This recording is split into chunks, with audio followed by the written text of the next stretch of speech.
Hey, it's me, Greg Shapiro, the American Netherlander, with a United States of Europe special edition. A week ago, I gave away tickets to Aziz Ansari for the Road to Nowhere tour, and I thought I would do a bit of a review. Saw the show at the AFAS Live Auditorium, formerly Heineken Music Hall in Amsterdam, with an opening act, Ricky Valise. I think my favorite bit of his was quoting a Trump supporter saying, "I have 7 black friends." And the response, yeah, you're not supposed to know. The Road to Nowhere tour. The Road to Nowhere. The title felt sort of like a placeholder. Like, maybe the title won't make it to the Netflix special. It reminded me of Chris Rock's last tour, the Blackout Tour, featuring the wonderful analogy that being in a marriage is kind of like sometimes having to play the tambourine.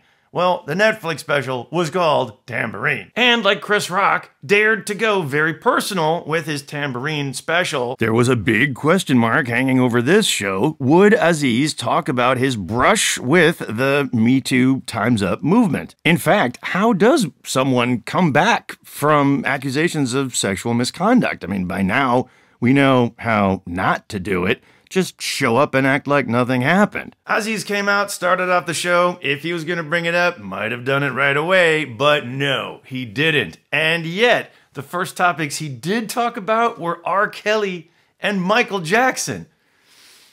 Everybody was thinking it. He even suggested that maybe it's not even okay to listen to Michael Jackson's music anymore. So wait, now it's not okay to listen to Aziz Ansari anymore? And then he talks about R. Kelly. And here comes the soul-searching and introspection. He talks about not only the current R. Kelly scandal, but Aziz Ansari's own material on R. Kelly from his first Netflix special and even his second. He's got some great bits looking back at old Parks and Recreation episodes and his character acting maybe a bit stalkery. And then he raises the question, since so much comedy is now off limits, is it even safe to make jokes about anything anymore? And here's where he kind of turns the tables, talking about the evolution of social media and our relationship to it. It's like not healthy, the obsession. He's got an instant classic analogy about shit hitting the fan and an unforgettable couple of fake outs with the audience that I won't spoil here, but it did generate the phrase, "enough with the Nazi stuff," which led to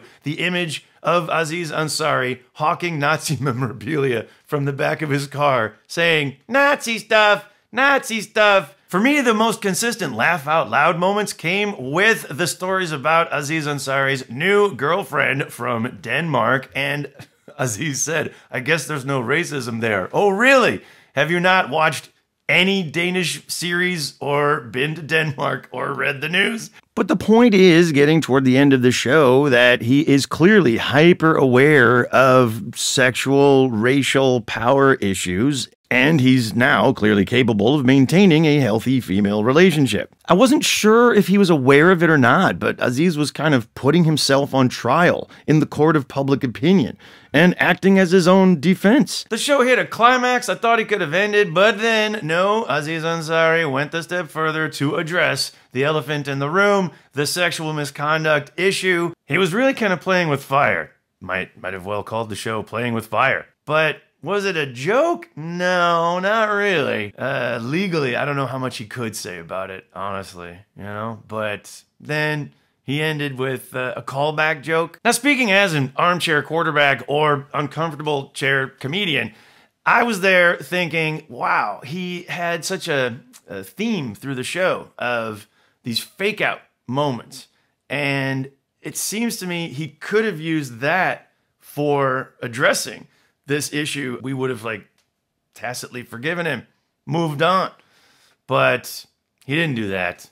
And now I'm left wondering, is he going to even talk about the sexual misconduct issue in the Netflix special?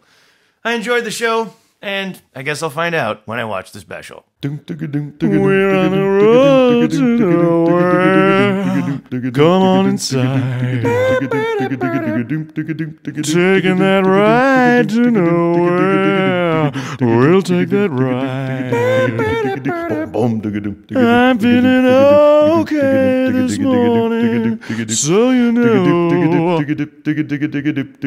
we're on the road to paradise.